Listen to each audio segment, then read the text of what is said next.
Yeah. Pretty straightforward stuff, all of which keeps the anxiety level low. That's what that's about. Now that I recognize that, we don't have to fight about this. Maybe we can figure this out. That's a moment of gratitude. That's that little moment where, oh, wow, the world is full of little moments like that. If you're only one, it doesn't work. If you're only separate, it doesn't work. You kind of need both, even though they're contradictory.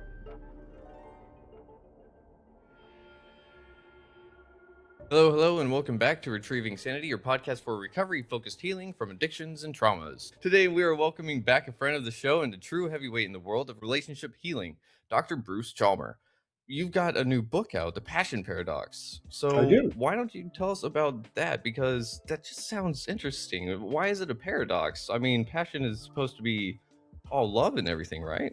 Well, wouldn't that be lovely? Yes, of course it is. I am holding this up in case there are some viewers of this. This is the book, The Passion Paradox.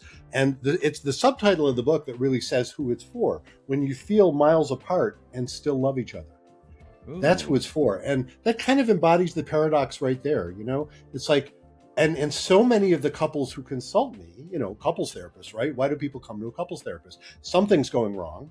Obviously, nobody makes an appointment with me. I think I said this in our first conversation. Nobody ever makes an appointment with me just to tell me how well everything's going. Just want to say how well everything's great. Everything's fine. We want to pay you a bunch of money to tell you that. You know, they don't usually do that. So I my old statistician brain, you know, I have a biased sample, not a random sample of folks out there. I get folks who are having trouble, right? That's what they're having. And so many of them fit that subtitle. They still love each other, but they just can't seem to connect. So that already is kind of a paradoxical situation. And more specifically, what I talk about a lot in this book, as I have in my other books too, I think we touched on this in our earlier conversation.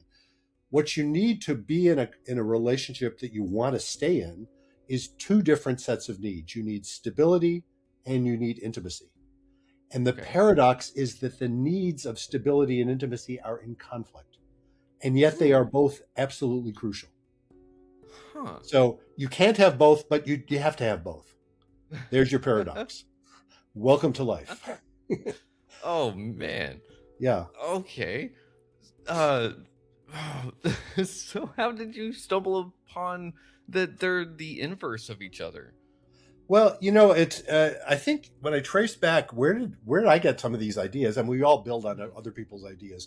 I know a lot of what I came up with around those terms, and I don't think. Well, I'll tell what I'm saying here. There's a whole school of thought which I'm not super fond of, but I learned a lot from, called Bowen family systems. Which the reason I'm not super fond of them is, like so many schools of thought, probably including my own, they tend to be kind of doctrinaire. They think they have all the answers. You know what I mean? Beware of anybody, including me, who thinks they have all the answers. But one of the things that is central to Bowen family systems is the concept of differentiation. And what they mean by differentiation is that idea that, on the one hand, you can care deeply about someone, but on the other hand, maintain your sense that you're not them. You're not fused with them. And they talk about the need as part of that, the chief need of this, what they call differentiation, which I think is a pretty abstract kind of concept. That's why I sort of changed the terms there. But the chief skill you need for that is to tolerate anxiety rather than avoid it. Okay. I think that was a big influence on where I got this sense of what's necessary for intimacy.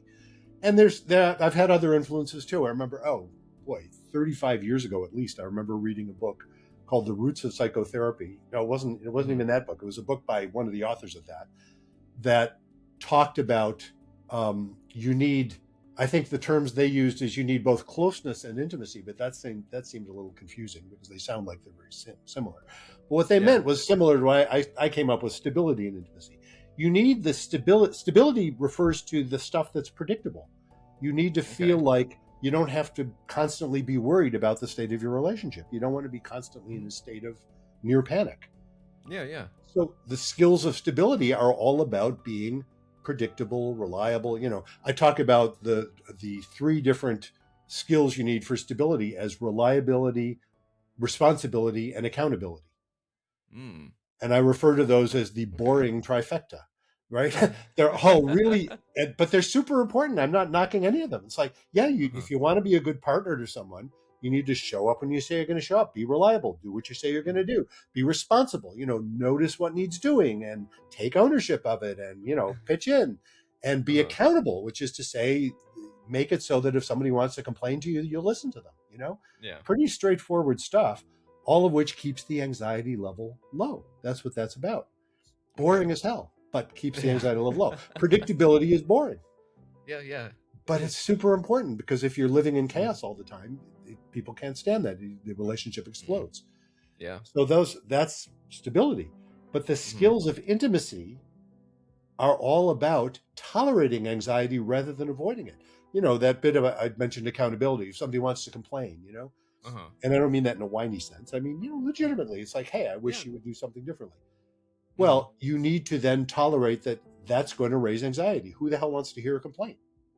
If Yeah. my wife wants to tell me something I'm doing that she wishes I would do differently, it's Mhm. probably not going to be the happiest conversation we've had all day. I'm Yeah. thinking, oh, that's annoying. I better not be a jerk about it. Yeah. So she needs to tolerate her own anxiety of saying, well, gee, how's he going to receive this? If a couple has had trouble with that, which many of the couples I work with have, then Mhm. their anxiety level goes up too much and they start to avoid it. Mhm. And then they have all these built up, resentments. That Mm. means that any little thing happens and they go ape. Yeah. So that you need the skill of tolerating anxiety to be able to actually, even something as simple as issuing a complaint. And of course, intimacy is way more than just issuing complaints. Intimacy is also about sharing your soul, sharing who you are deeply. And sometimes that means like sharing a fantasy with someone, be it sexual or otherwise. That can be Mhm. scary if you're not sure how your partner is going to respond. But if you Mhm. stifle that, you end up in a situation where people are basically avoiding intimacy, and that doesn't work Ooh. either. Mm-mm. So you need them both, Ooh. and yet Yeah. they're in conflict. So welcome to life, as Huh. they say. Yeah. Oh man, life is full of paradoxes, and one of the ones that I'm most familiar with myself is probably the 12th step in the AA, because the gist of it is I gotta give what I got to keep what I got. So Hmm. if I want to stay sober, I gotta help other people get sober, in a sense, or rather just make that connection of sorts. But making connection is like giving parts of myself away to someone, but at the same time, I get something back in return. So, Hmm. or I should, and that's kind of where a lot of relationships maybe falter, maybe is because someone's trying too much, maybe, and then the other person just doesn't receive it or notice it, or maybe they're too anxious to act on it. Yeah, I mean, there's all kinds of things that can happen that will, you cross the line into, and I use the word panic very broadly. You cross Okay. the line in panic. I just mean Hmm. the anxiety level is such that you can't think, you can't hear, you can't hear your own thoughts, your own mixed feelings. Hmm. And of course, you can't hear your partner's thoughts and mixed feelings. And so you end up not, you end up yelling at each other, or shutting down rather than actually hearing what you need to hear. Hmm. And so that is what happens when the anxiety level gets too high. Mm. And yet the solution isn't to avoid anxiety all the time. It's lovely when you can, Yeah. but often the trouble is that leaves a bunch of things then unattended. And if they're Hmm. important enough, they will come up. Okay. When Huh. couples are having the same fight over and over again, that's a Hmm. symptom of lack of intimacy in Oh, that okay. sense. Do you know what I mean? That's Uh-huh. that's like, gee, there's something going on here that you're missing. Don't know what it is Hmm. yet. You may not be able to figure out immediately, but Hmm. clearly you're not. I start with the assumption. I'll bet you're not nuts. You're probably not batshit crazy. I start with that assumption. That, and that sounds silly, and people laugh when I say that. Yeah. But the reason I start with that assumption is that's an assumption of faith that says, look, let's assume we're all not crazy. In fact, Hmm. it's the big three. You're not crazy, you're not evil, and you're not stupid, right? Mm. We are all Okay. capable of little bits of all of those things. But Mhm. generally speaking, we're all basically sane. Occasionally, we're not all rational all the time, but we're not psychotic usually. Like, Yeah, yeah. rare exceptions. And look, it Mhm. happens. I don't mean to, dismiss serious mental health issues, Mhm. but most of the time, most of us aren't nuts. Most of the time, most of us are basically decent. We do care about trying to be decent. We're not actively trying to hurt other people. We're not getting off on hurting other people. Yeah. Are there such people as sociopaths? Yes, there are, but Mhm. most of us aren't. And the third thing is we're not stupid. We're intelligent enough. We all have our Yeah. stupid moments, of course. But we're don't I know it, Yeah. but we're all, we're doing the best we can here, we Mhm. screw up, but we're doing the best we can. And so if you look at it from that perspective, then why would we avoid anxiety? It's not a crazy thing to do, but Mhm. of course it has, as I say, you keep having the same fight over and over again, there's probably something you haven't been able to get to yet. Mm. And if you can get there, that it's often scary to get there because you might discover it's scarier than you thought. It's like, oh shit, that's what's going on here. Ooh, I'm Mhm. not sure it's going to work. Yeah. But sometimes that oh shit moment is, oh shit, that's what's going on here. Wow, Mhm. maybe we can make it go. Now that I recognize that, we don't have to fight about this. Maybe we can figure this out. Ooh. Yeah, Yeah. those are nice moments when that happens. Yeah, so an epiphany doesn't necessarily have to be like, "Ah, eureka, I found it." It can be, "Oh shit." All right, well, it's a moment of clarity, and clarity is really what kind of I think a lot of us are looking for whenever it Yes. comes to life because it's it's weird. Like we like to know where to go, but if we can't see where we're going, it's kind of not it's almost pointless, right? Yeah. Because Yeah. if we don't have an end goal, then it's what's the point? Well, what it feels, I think that moment, those moments of clarity you're talking about, you feel alive. That's Mhm. what intimacy feels like. It's scary Mm, sometimes, but it's yeah, alive. The reason I said the skills of stability are fundamentally boring, it's not that they're bad, they're really important. yeah. But Mhm. if that's all you have, you don't really feel alive. If everything is totally predictable, nobody reads a novel about something where the characters are completely predictable and completely reliable. No, There's no novel there. There's no. nothing interesting. There's no Mm, life there because real mhm. life presents things that are challenges, and if it didn't, it wouldn't work. You know, Yeah. what good would it be to live a life where there's nothing that ever challenges you? Most of us Mhm. would find that just painfully boring. Mhm. Um, isn't that kind of the premise of Fight Club? Like the beginning of it? I guess so. I never saw the whole movie, but I know the basic. The first rule of Fight Club is you don't talk about Fight Club or something like that, Ah, right? shit. Yeah, but no, that I think that is exactly it. Yeah, I think it's and lots of literature and movies are about that. It's Mhm. like, yeah, people aren't just going to sit there and do nothing. You get challenged by something, even if you're thinking, wow, this is scary, or this is Mhm. wrong, or whatever. But there's Mhm. a pull because Mhm. you want to feel alive. Living things Mm. want to grow. It's really about Mhm. growth. Okay. So here's a question. Whenever I first came across this quandary, I was a little confused, but also had a little bit of an oh shit moment myself. And it was that I'm always trying to avoid conflict. That was one of the things that drove me into addiction and trying to not self advocate necessarily. I wasn't able to complain or let my needs be known in like growing up. And so I technically carried that into a lot of relationships. And I Mhm. still have struggles with that because it's like I don't want to upset my partner, I don't want to let my needs be known because if it's something small that I can take care of, I can just, you know, put it aside. That's a form of love, right? Like Mhm. taking care of the things without like, oh, it's not a big deal, so I can do it. But if it's like repeated things or things that we talked about, then I feel like, hey, I should probably say something because I feel like something's a little one sided, but I still have that part of me that goes, nah, we can just shove it down, keep it aside, be quiet about it because I don't want conflict. Mhm. And someone told me that in life is just conflict. Like there's no getting away from conflict in life. Mhm. So how do we reconcile that with ourselves if we don't want Yeah. to deal with conflict but we need conflict? We have to have a little bit of like not butting of heads but feeling alive, right? Yeah, yeah. I think you've been describing the paradox Mm. because Both of those things are true. You know, you're sitting there and you're saying you don't like upsetting your partner. So what am I thinking? I'm thinking, oh, this guy's not an asshole, Yeah. right? If you were sitting there saying, oh, I really like upsetting my partner, I'm thinking, oh my God, don't try to be in a relationship with this guy because he's an asshole, right?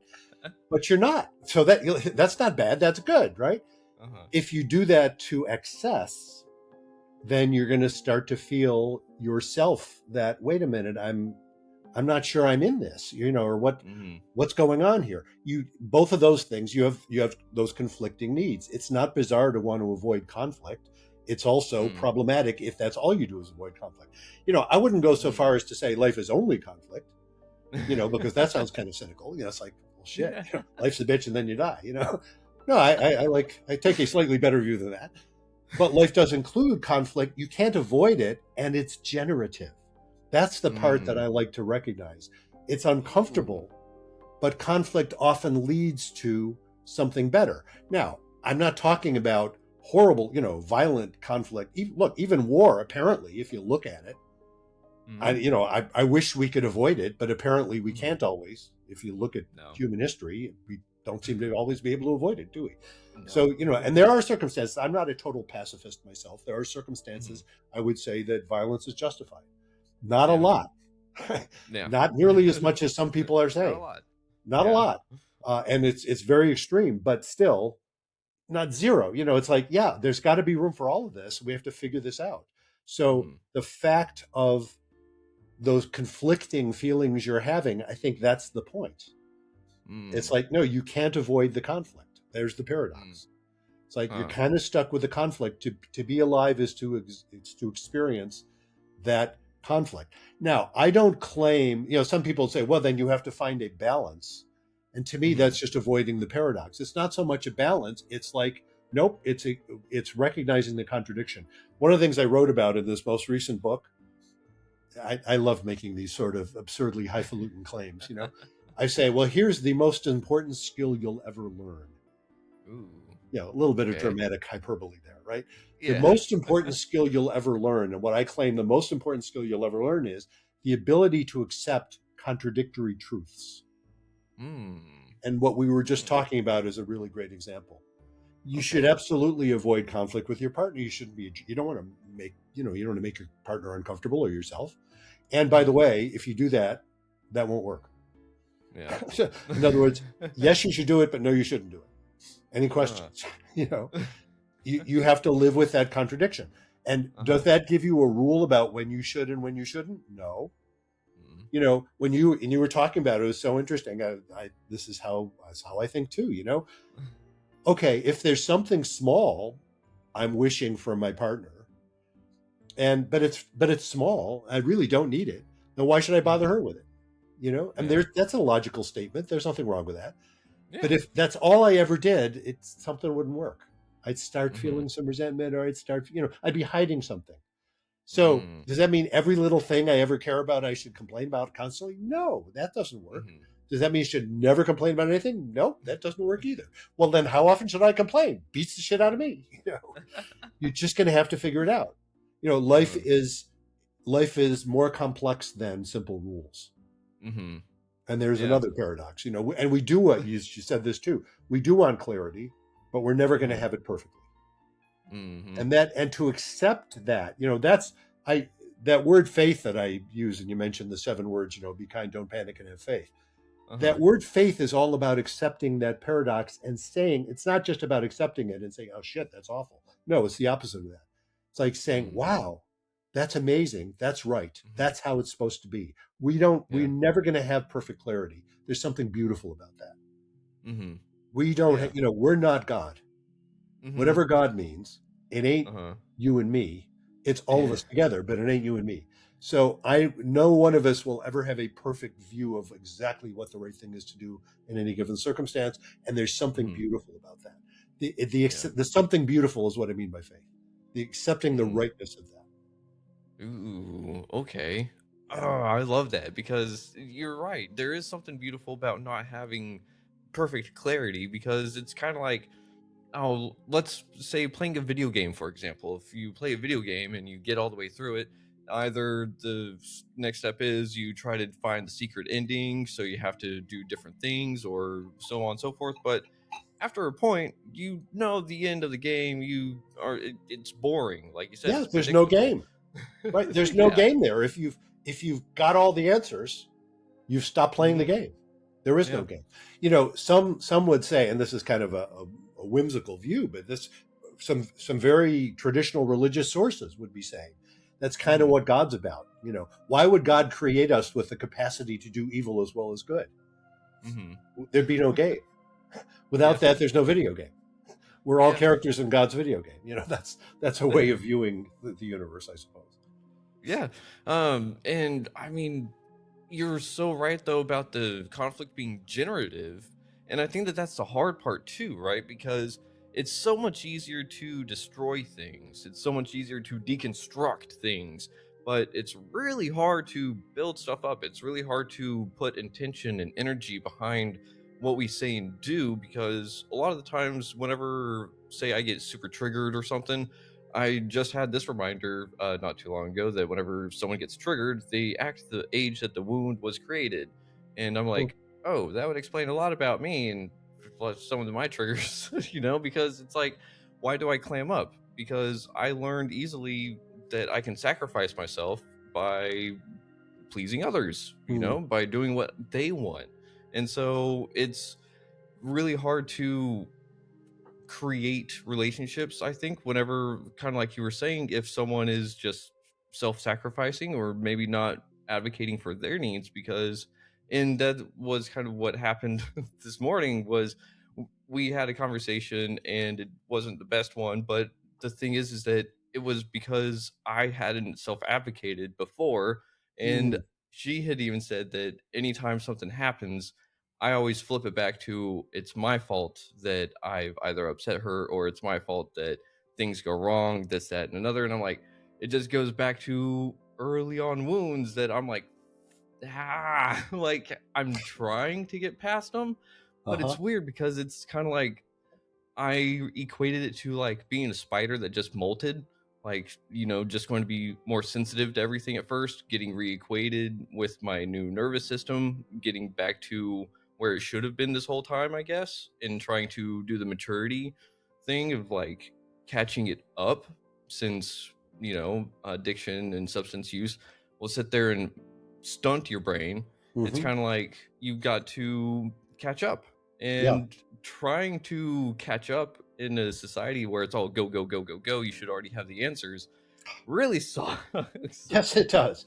And the nice thing, and one of the reasons that the whole concept of faith, what Hmm. I offer to folks who work with me, what I think, and this is just a broad statement, what I think therapy offers when it works, and this is anybody, Hmm. one way of saying it is faith. It offers that sense of, you're not crazy to be working on this. You mentioned addiction, and I think that's such a great example.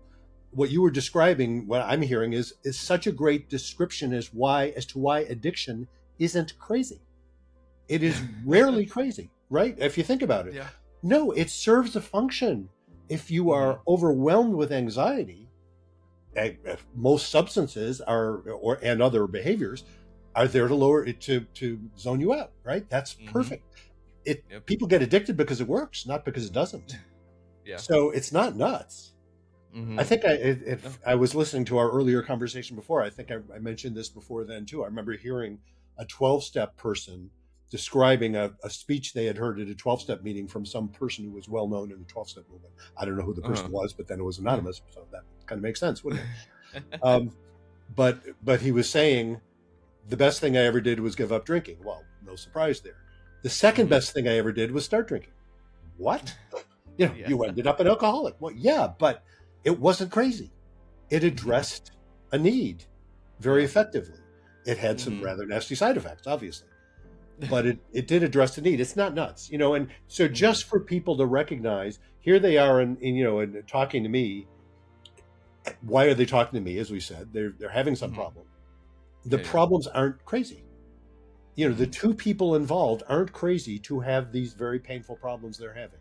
Rarely. Hmm. Every once in a blue moon, in 30 years, a handful of couples, the problem is one of them's nuts. It's like, oh my God, you're schizophrenic. You're having a psychotic break, or you're having a manic Uh, episode right now, or something. I mean, it's mhm. rare, but it happens. I mean, those Yeah. those things aren't totally rare, unfortunately, but though Mhm. it's usually pretty obvious if that's what's going on, and that's a different. It's not so much of a couples therapy situation then, Yeah. but most of the time, the vast majority of the time, they're not crazy. Mhm. People cheat. It's morally wrong. I have no doubt about that. And when folks Mhm. are talking to me, they rarely are saying no, it's not morally wrong. They already recognize that. So why would Yeah. a person who's basically decent do something so painful and so hurtful? Well, Mm. there's a context. I'm not trying to justify it Yeah. morally, but I'm just saying, well, we better look at the context. What were you thinking? What Mhm. was going on? What was Yeah. the state of your relationship? Not to blame the victim, but what was the state of your relationship? Mhm. Probably something was going on that made you vulnerable to that. And if you Ooh. could both understand that, it'll help. Yeah. Oof. Okay. Yeah, and I love what you're saying about addiction having served a purpose because you're right, 100%. And I was doing an episode by myself, just talking to the camera, and it was essentially the end point was I'm either going to express what I'm feeling or I'm going to numb it. Like Mhm. there's no ifs, ands, or buts. It's one Yep. way or the other. And whenever you're young or younger or whatever, you do a lot of things that are like, oh, hey, this works for people. Why are they doing that? Oh, you find out very quickly that things address pain in ways that you never thought could. You Yeah. find that things understand you supposedly, but they really don't. And I think that's maybe where some of that faith would really come into relationships, because I need to have faith that my partner is going to do their best to understand me, to want to have the best for me and not sit there and not want the best. Yeah. Yeah. So, And that's what's among the things that stresses a couple when mhm, they've had so much conflict that they lose that particular, say, faith. I mean, they lose that belief mhm, that their partner has their best in mind because their partner is so pissed at them. That's what they experience so much that it's mhm, difficult to think. When partners start really doubting that sense of kinship, that's what I mean by be mhm, kind, really. It's that sense of kinship. yeah, When they mhm, start really doubting that sense of kinship, it's very difficult for them to maintain that assumption that, hey, you really aren't out to get me, right? yeah, If you're worried your partner is out to get you, and again, not thinking necessarily that they're evil people fundamentally, but mhm, thinking that there's so much lack of trust. You mhm, just can't trust them to be at all on your side. mhm. That's a couple of serious trouble. Yeah. Yeah. I guess one of the best ways to build up that trust or build that faith or belief is consistent action over time, right? Yeah. Yeah, And exactly. that's Yeah, where that's where the stability aspect comes into play. And absolutely. that's where you're so oh man, so how does one well really how does one muster the strength themselves to do what they feel uncomfortable trying to do? That's a great question. And I address that by recognizing, for starters, boy, I don't have a great answer. I don't have a simple answer, because you're saying, how do you, in effect, how do you get that faith? Mhm, How do you have the courage to be able to tolerate that anxiety? mhm, When you don't know how it's going to turn out, and you really don't. I'm mm. not trying to make it sound like, oh, you just have faith and everything works out. You don't know how it works out. You simply don't. The faith you require is that I don't know how it works out, but I'm fundamentally equipped to deal with it, even if it sucks initially. Mhm. That's kind of what faith Ooh. is about. I don't Ooh. know how it'll work out. So Yeah. how do you develop that faith? And so what do? You start by one of the reasons that I lead people the way I do through this new book, and I'm developing a video series about it as well. And I Mhm. think I mentioned that. I don't know if I mentioned that yet, but anyway, here it is. Um, One of the reasons I lead people along in the direction I do is Mhm, specifically one of the things I address is how do you learn that? How do you acquire that sense of faith? It's not something you can just pick up in a book. It's not a mhm. bunch of facts, because faith is not about facts at all. I'm not No. denying facts. I'm just saying, Uh-huh. facts. There's no way you can prove that Mhm. life is fundamentally right to be what it is. It's a value judgment. You can find evidence of how much it sucks, and you can find evidence of how wonderful it is, and Yeah. none of that proves anything. Mm-mm. The facts are very different. That facts are about science. It's like, well, is this true or isn't it true? Okay, you can work on the facts, but how do you Mm-hmm. interpret that? What meaning do you assign? That's not about facts. That's about attitude. That's mindset. Mm. So Yeah. faith is a mindset. How do you acquire that? Well, what I claim is you acquire it by being around teachers of it. And teachers Ooh. of it, it just means when you're around it, it tends to be, in a positive sense, contagious. Mm-hmm. So that's what therapy can offer you if the therapist isn't freaking out. And clergy, same thing. I say faith, it sounds big, sounds religious, right? It isn't Mm-hmm. necessarily religious at all. Though No. there are some religious folks I've met who really manifest that sense of faith. I've also met some religious folks who don't at all manifest that sense of faith because they're so rigid in their interpretations that Mm-hmm. they basically exclude reality. They'll say, no, Mm. you can't go there. Well, Yeah. that doesn't work either. So, Mm-hmm. the sort of religious folks who will tell a woman who's being abused to go back to her husband and submit herself because that's what it says to do in the Bible. That I Yeah. mean, that's not faith at all. That's No. in my mind, that's the opposite of faith. Yeah. So, but if you find people, and again, it's not only people like clergy or people like therapists. It's when you start to recognize it, you'll notice it in certain friends you have. You'll notice it. What I like to point out is you might notice it in newborn babies and dogs and horses, that you'll start to see these beings that are just conveying the sense that life is right to be what it is. They're just there. That's what I think about Huh. newborn babies a lot. And it's hard if they're Uh-huh. colicky or something like that. But I'm a sucker for newborn babies. When I had grandchildren, it's like, oh my, I mean, I remember it from when I had children. And then with grandchildren, it's like, grandchildren are great. If your kids are functional, God willing, Uh-huh. if your kids are functional, grandchildren are amazing because you get the fun parts without having to deal with the hard stuff. It's like mostly the parents are changing the diapers, you just get the fun stuff. Uh-huh. Spoken as a grandfather, I suppose. um, but that phenomenon of acquiring faith by being around people who manifest it, you have to learn to recognize it yourself. And of Mm. course, the other thing is, as I say, the reason I lead people in this direction, you have to learn to recognize it, which means you have to choose it. You have to understand, oh, this is probably a good idea to choose this mindset and then practice it. It's a Mm. skill, not a knowledge. You know what I mean? It's not like, Mm-hmm. oh, I have to learn the facts. No, it's not about the facts. It's a skill you have to Uh-huh. practice. And Ooh. the more you practice it, then the more you can notice it.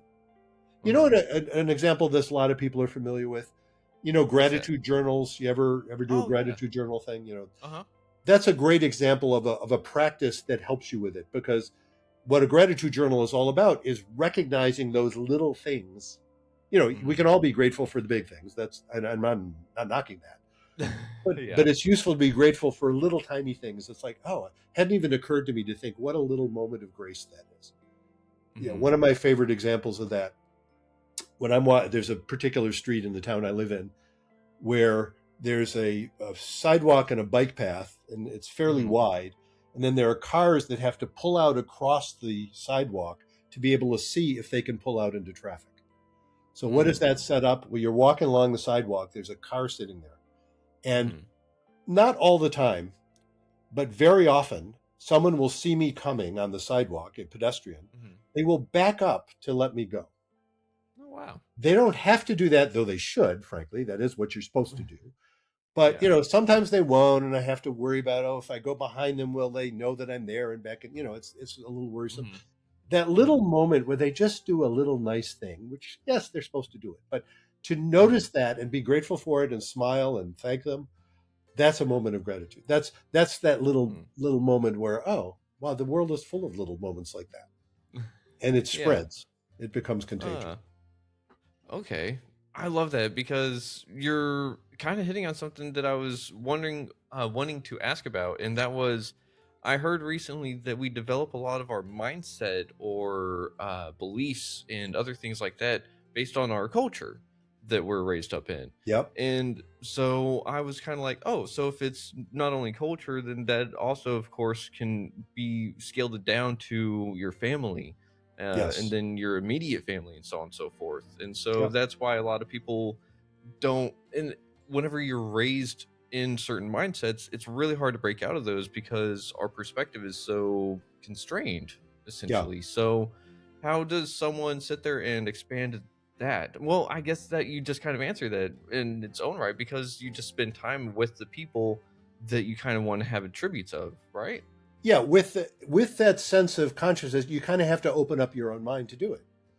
And Mm-hmm. you're absolutely right. I mean, culture is a very large term, and Mm-hmm. there's culture writ large, and then there's individual family cultures, and then there's sort of the mini culture of yourself. Do you know what I mean? I mean, within the same family, you get people with quite different mindsets. None Mm-hmm. of it is set in concrete. No. We're all growing all the time. So, and I do like Mm-hmm. that's another aspect of faith. Yes, you can teach old dogs new tricks. It's as an old dog myself. You can. We're maybe we're not as quick to learn some of the new tricks, Mm-hmm. but indeed, you can learn new ways of being, and Mm. you have to open your mind to the possibility. But you're right. Mm. These Where do we get these things from? Of course, what culture is all about is the stuff that mostly we just assume without realizing we're assuming it. That's what culture consists of. And you Ooh. only notice it when you encounter somebody from a different culture. Hmm. Oh, And you culture shock. discover, oh, I assumed that, you know, what's the silly example? Burping after a meal or something, burping. And for some cultures, that's really gross and rude. And for other cultures, Mhm. if you don't, it's like you're not appreciating the meal. I don't know. I think I just made that up. But, it's that kind of thing. Or the Yeah. same, there's some cultures where moving your head up and down means, like ours, means yes, and going side to Uh-huh. side means no. There's some cultures where Uh-huh. that's opposite. Japan is one, I think. Is that right? I don't even I know that, think but so. it's No, yeah. well, Different it may cultures will have different no. meanings for the same gestures, and that can be Hmm. confusing as hell. Yeah. Yeah. Yeah. So you just have to, diplomats learn that they learn Uh-huh. a common diplomatic language that everybody sort of agrees on, so Mhm. that they're not inadvertently offending each other. Huh. And anytime you have a marriage or a romantic partnership, it is Mhm. partly cross cultural. Even if you have two people who come from the same cultures writ large, still Uh-huh. they come from different families. There's Mhm. always some differences there, and they will often bump into those things that they didn't realize they're assuming, Huh. and they have to open their minds some, or else they get into conflicts about it. And some of those Mhm. conflicts just end up being sort of silly. It's like, how can you be like that? Don't you know that's wrong? Well, but in my family, what you're doing is wrong. So what do you do with that? Uh-huh. You better open your mind. Mm. Yeah. So, do you think that having a sense of self is paramount to having a relationship that is Yeah, actually not well, I don't know what exact word I'm trying to say, but each party has to have a sense of self. They can't be dependent on someone else for their beliefs or for their actions or yeah, their thoughts, right? yeah. I mean, let me translate that a little bit into the language of intimacy. Hmm. If you don't have two separate people, you don't have intimacy. If they're Hmm. fused together, do you know what I mean? It's like you can't. Hmm. What's the sound of one hand clapping? You know what I mean? You can't touch your own fingertip. Uh-huh. Intimacy requires that the other person be different from you. That's what Mm. what I mentioned Bowen family systems earlier about the notion of differentiation. That's a lot about what that's Uh-huh. about. You need to Ooh. actually, and for growth to occur, you need that Mhm. other person to be different from you, to Mhm. encounter something new. It's similar to, you can't tickle yourself. Do you know what I mean? Because you're too predictable. Ticklish, Uh-huh. to be ticklish is to be touched in ways you can't exactly know what's going to happen. And of course, you can extend that into the domain of sexual arousal. It's like way more Mhm. arousing for most people to be touched by someone else than themselves. You can touch yourself in ways you like. That's, of course, Mhm. people do that. But there's something especially different about the unpredictability of someone else touching you. So, Mhm. yes, to be in a relationship is to be both separate and then find these ways in which you become one. And there's Huh. another paradox, right? You become one, but if you're not also separate, it doesn't work. If you're only Uh, one, it doesn't work. If you're only separate, it doesn't work. You kind of need both, mm, even though they're contradictory. mhm. Oh man, so it for some reason it's kind of making me feel like we have to fall back on it goes back to communication, right? But I know in our previous episode you said communication is not necessarily the key. Well, what I said, yes, is based on that book I wrote called "It's Not About Communication," my snarky Yeah. title book. Yeah. But what I mean by that, of course, communication is important.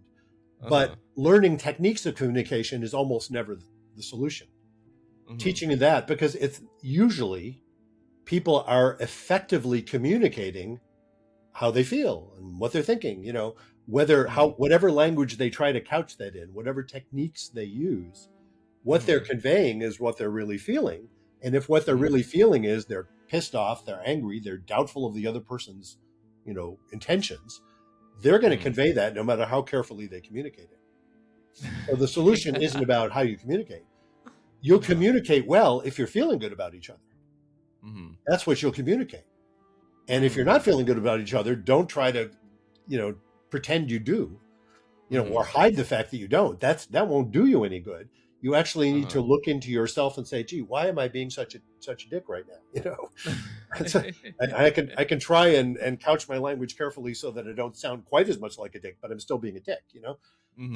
The solution there isn't to couch how I sound. The solution is to not be a dick, which No. means, what am I pissed about? And again, Yeah. maybe I'm pissed for good reason. Maybe I need to Mm-hmm. share that with my partner in a way that isn't about being a dick. It's about being honest.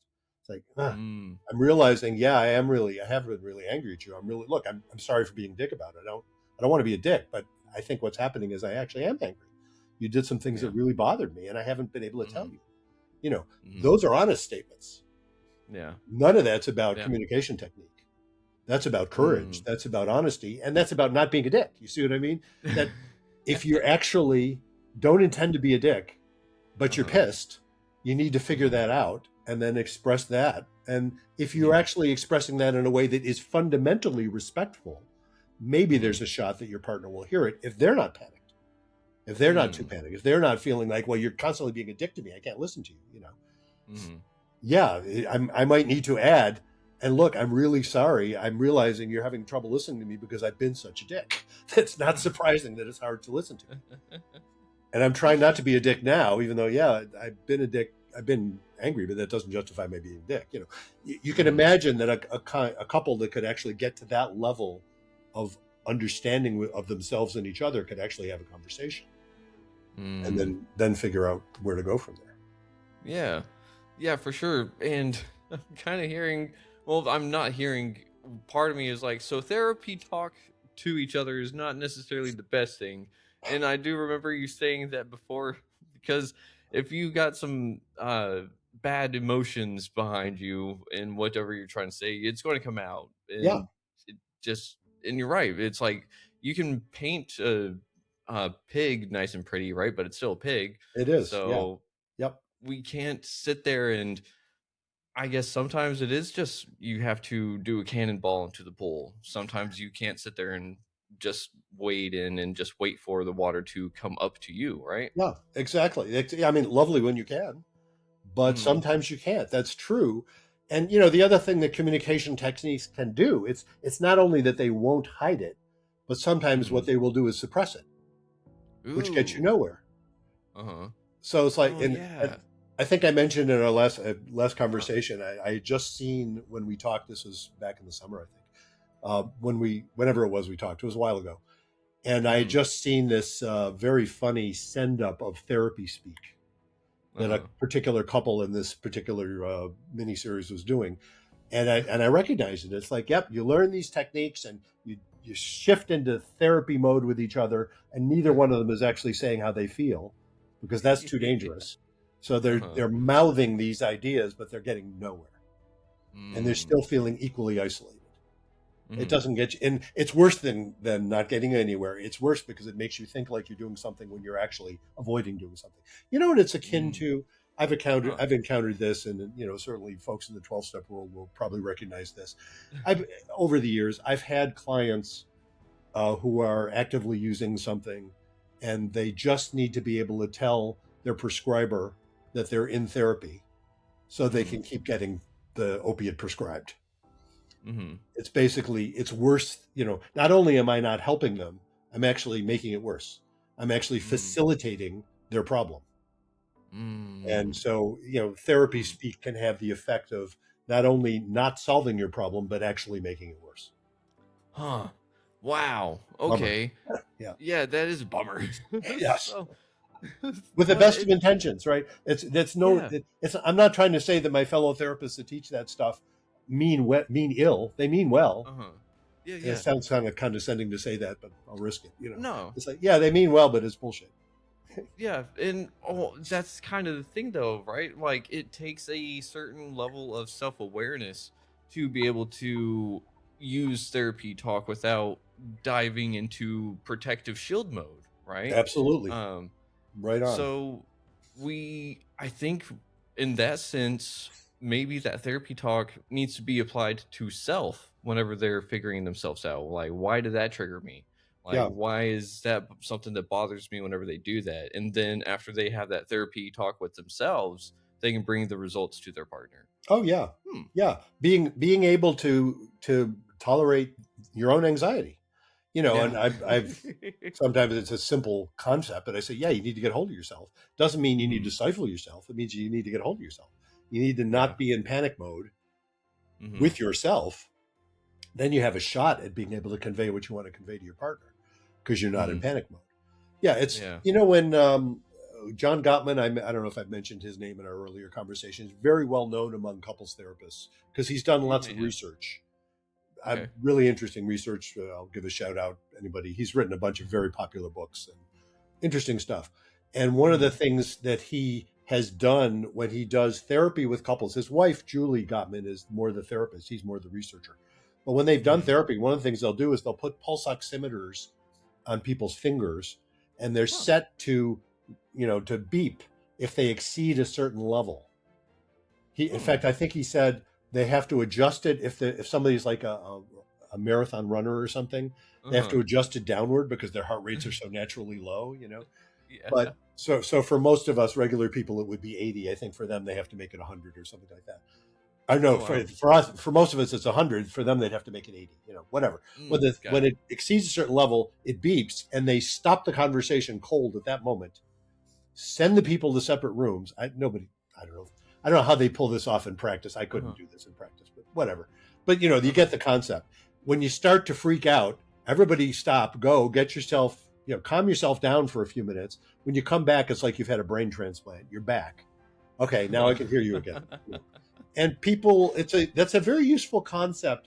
Another name Huh. I'll give a shout out to is Jill Bolte Taylor, who's Okay. a neuroscientist Mhm. who wrote a book called My Stroke of Insight. She had a stroke when she was in her 30s and Oh. lost the use of most of the functions of her left hemisphere for years. And Huh. neuroscientist, so she understood all the physiology and anatomy of what's going on. And Mhm. she wrote about it later. And then she wrote another book many years later called Whole Brain Living. And she points out if you don't keep talking yourself into being pissed off, if you don't keep reciting that narrative to yourself, the part of your brain that is freaking out will calm down in about a minute and a half, about 90 seconds. If Hmm. you don't keep reciting why you should be pissed off. If you do keep reciting why you should be pissed off, you can keep yourself pissed off literally for decades. Huh. You can just stay pissed off. Anytime you think of it, you're going to tell yourself why you should be so pissed off, and you'll keep yourself pissed off. But Huh. what happened to her when she had her stroke is she more or less lost the ability to do that. Her left hemisphere, which is the part that is very good at telling stories about why you should be pissed off, among other things, Mhm. Uh-huh. wasn't functioning. So she would get pissed off, but it just wouldn't last. It was a Huh. really interesting experience for her. And she found that she just didn't bother staying pissed off at people in the way she used to. And then when she got it back, she started having that ability again. Great ability, right? Huh. But she realized how optional it was because she had had the experience of not having that ability. Huh. So she talks about that idea that, if you can learn to recognize that you don't have to keep yourself pissed off, Mhm. you can learn to calm down way faster. Wow. And that's kind of so useful for couples because to recognize, you are pissed off now, but that's not the entire truth. It's your Yeah. truth at the moment, but it's not the whole thing. And in a minute and a Mhm. half, if you let yourself, a minute and a half, you're not going to be so pissed off. You might see it from a different point of view. And Mhm. just knowing that is helpful at getting hold of yourself along the lines you were describing, Mhm. doing the sort of therapy talk with yourself, recognize, Mhm. wait a minute, if I just let myself calm down a little, it's Uh-huh. going to sound and feel different. Yeah. And then it does. Mhm. And then maybe you've got a shot at genuine intimacy. It's like, okay, Huh. maybe I can hear you now, even though what you said triggered me, but I'm okay now. Try Mhm. that again, or Yeah. let me try again. I don't have to yell this time. I think I can. I Mhm. think I can explain. I think I'm in that Yeah. mode where, okay, I'll grant that you're another human being, and maybe you're really not out to get me. I don't have to panic. Mm. Then maybe we can actually talk. Huh. Okay. So, oh, that is really, really cool because it's like you're just kind of sitting there and yeah, you're hijacking the conversation to say, "Hey, go talk to yourself and figure out what was going on." Like, what kind of did that? Because whenever you were talking about that, I was playing in my head like whenever I know we're going to like dangerous territory, whenever Yep. we're talking, and it's like, okay, well, oh, we're getting there, and I can feel my body start to react, and so like, and it's one of those things that if you don't if you're not aware of how your body reacts to certain situations, if you're not aware of your triggers, if you're not aware of your wounds, if you're not aware of all this kind of stuff, it's automatic because it's so Yes. fast. And so for me, I've gotten to the point where I can start to notice it, and I Yep. can kind of take that little step back, do the little breath, and like kind of catch myself sometimes. Like Hmm. sometimes my reactions are still reactions, but I still try to catch myself as soon as I can Yeah. afterwards and be like, all right, like, nope, that wasn't, sorry, didn't mean that. Or just, and a lot of the time it is unrelated stuff, but Hmm. it's really hard to actually sit there and get to it because, like you said, one of the things that kept me in addiction or bad feelings was feeling justified for being pissed off Yeah. and having those resentments, you know? Yes. And you note none of what you just said is crazy. Do you know what I mean? That feeling that we're into dangerous territory. Well, that's not crazy. You've probably had painful conversations around those when Mhm. those things come up, and you're to be triggered isn't the workings of a diseased brain; it's a normal brain. It's your brain Mhm. protecting you. That evolution errs way on the side of too much panic rather than too little. Too Hmm. much panic is apt to save your life, even though it's uncomfortable. Too little, you're going to get eaten. You Yeah. won't recognize, oh, what a nice saber tooth. Oop. No good, So Uh-huh. if you've survived it once, you're going to tend to panic about it. And that's, we're using the same physiological mechanisms to panic when, Mhm. your wife says something a little sharp to you as if a saber-toothed tiger is about to attack you. It's based on the same physiology. And, Mhm. evolution tends to be fairly efficient that way. So we Yeah. tend to freak out more than not. And exactly what you described, the more you are able to recognize that process, then you got a shot. And it's measured in milliseconds, Mhm. because for good evolutionary reason, it does feel automatic. If you're Mhm. triggered, that's the whole idea. Panic is supposed to be really fast. If Yeah. you're able to recognize that you're not actually in the kind of danger your brain is starting to worry about, if that's Mhm. true, it has to be true, right? But in most Yeah. conversations, that is true. It's not that Uh-huh. dangerous. And I Uh-huh. don't mean to trivialize, the pain of relationships, but Mhm. it's usually not that you're about to be devoured. So if you can recognize that enough, you have a shot at intervening, and your brain will learn over time. Well, this is uncomfortable, but it's not dangerous. It's not that dangerous. Like, Mm. and you start feeling like, oh, this is that territory where it's a little scary, but it's not that Mhm. scary. I don't have to panic about Yeah. it. I can still Mhm. think, you can tolerate that anxiety as opposed to have to Mhm. avoid it. And again, then you don't need a substance. Yeah. And then you can actually relate to another human being who actually has concerns of her own. Go figure. Yeah. Yeah. Yeah, it kind of makes me think of a roller coaster for some reason, because a lot of people like even for some reason roller coasters and video games, even though you know what a roller coaster is going to do, you still get on it because it's just so thrilling every Yeah. time. Yeah, of course. Well, it is thrilling. And, the opposite of Mhm. that is boring. Yeah, Yeah. nobody gets on a roller coaster that is just, well, unless you're about 3 years old and everything is incredible. Yeah. It's Right? Little kids like experiencing to get life. on the choo-choo train, even if it's not a roller coaster. But when you Uh-huh. get older, it's like, no, you already know that. You don't want Mhm. to encounter what you already know all the time. Mhm. On the one hand, it's comforting. up to a Uh-huh. point. But if that's all you ever get, it doesn't feel alive. So yeah, that's what roller Hmm. coasters are, and horror movies. That's what they're all Yeah. about. Yeah. And some people feel excitement. Some people feel fear. Some people feel anxiety. Some people maybe. Does someone get depressed thinking about roller coasters? I'm sure there's someone. I feel Oh, bad for that probably. person. Yeah. I mean, Hmm. look, I happen to not like roller coasters. I think Oh, there's probably fair. a. I mean, I did when I was really little, but Hmm. I think there's just variation. There's probably some genetics involved in that. How much are people into that kind of thrill ride type, literal thrill Hmm. rides? Uh But huh. we all need some kind of stimulation, or it Hmm. doesn't. We don't feel alive. Hmm. Now, Okay. depression. When you talk about depression, Hmm. one of many ways of defining. This isn't a formal definition, but one of the ways I have actually in my new book I talk about this. One of the ways of defining depression, sort of operationally, is it renders faith impossible. Ooh. Depression is when you can't see the meaning in struggle. It just seems Oh. meaningless. That's what depression Yeah. is.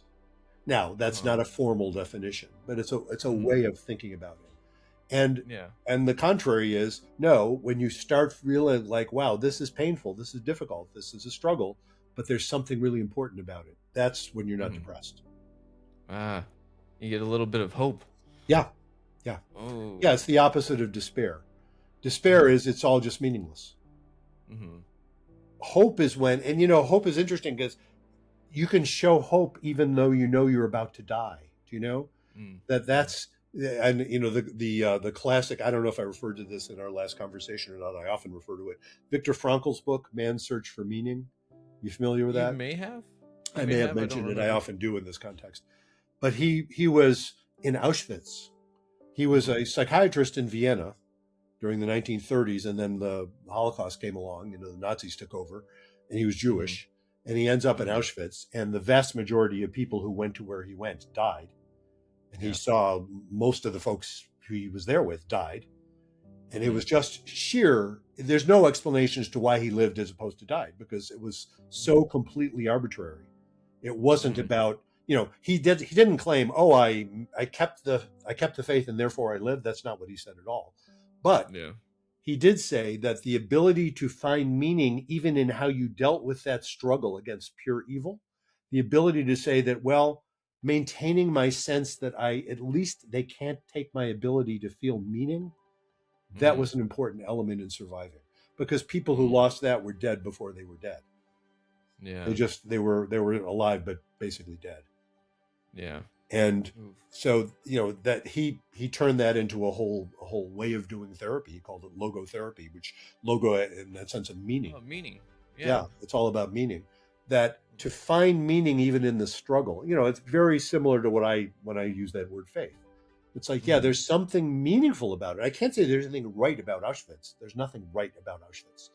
But Hmm. what there was is the possibility of saying there's meaning in survival, even though you're probably going to die soon. There's Yeah. meaning in how you manage that. There's meaning in how you handle yourself. Mm. There's something important about that. And that's the opposite of despair. Yeah. Oof. And I think that that can really help bolster someone to walk into anxiety, Yeah. walk into the conflicts that they know of. I'm going to self advocate to my partner for myself and let them know what I need or what complaint I may have, and everything's going to be okay. Yeah. I hope it will be. It will. And you don't know, right? You really don't Yeah. know if it's going to be okay. What you can know, though, I think that Hmm. the message of faith, the mindset of faith, is that I don't know how my partner is going to take this. I don't know how our relationship's going to end up. What I do know Hmm. is there's something right about this. There's Yeah. something right about my feeling the way I feel. I'm not claiming that I wouldn't change my mind, by the way, at Hmm. all. I'm just saying Yeah. this. I think I need to express this. There's something right about that. I'm going to express it, and we'll see how it goes. Hmm. And there's something manageable about the whole thing, even if I don't know how to manage it yet. Yeah. That's Oof. so it does. It lets you have courage. Lets Yeah. you say, okay, I'm going to try this, even though I am afraid.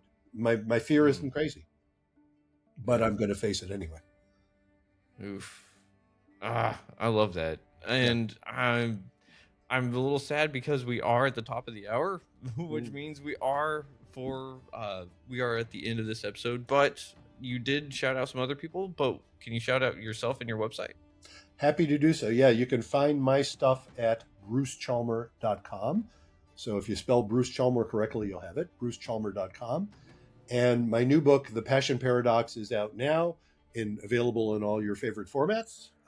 And watch for my workshop, my video series. It's going to be a video course based on that, and I'll be putting out information about that on my website and other places as well. And that'll be available, I'm hoping, in the next several months. Awesome. That is going to be way too cool. I'm hoping the video course will be the sort of thing that I will legitimately be able to say, this course will save you about 10 sessions of therapy. It may not save you having to go to therapy, but you'll use it much better after you do this course. Yeah, that's awesome. And I'm glad that you have confidence in that, because that lets me know that you've got the answers that people may be looking for. And you may not have all the answers, but I definitely don't have all the answers. One of my answers is I don't have all the answers, and neither do you. But faith is all about actually working with that. Yeah, kind of like you said, have that childlike wonder. Just enjoy life while we're here. Be grateful for the small things. So, man, thank you for this awesome conversation, Dr. Bruce. Well, thanks so much for having me on. I really enjoyed it. Of course. And everyone out there, I hope you are as well, because I've learned a whole lot of stuff. I hope y'all learned a whole lot of stuff. And I know what stuff I'm going to put into practice after this too. So, do you have any last words for the audience? My usual last words are the 7 words, be kind, don't panic, and have faith. That's usually how I wrap things up. Awesome. Well, thank you for that. And everyone out there, thank you for listening to Retrieving Sanity on WDJY 99.1 FM. And as always, try to love yourself, love others if you can, but you got to love yourself first. And this has been Dr. Bruce, and this has been Keegan, and we'll see you in the future. But till then, much love. Shalom.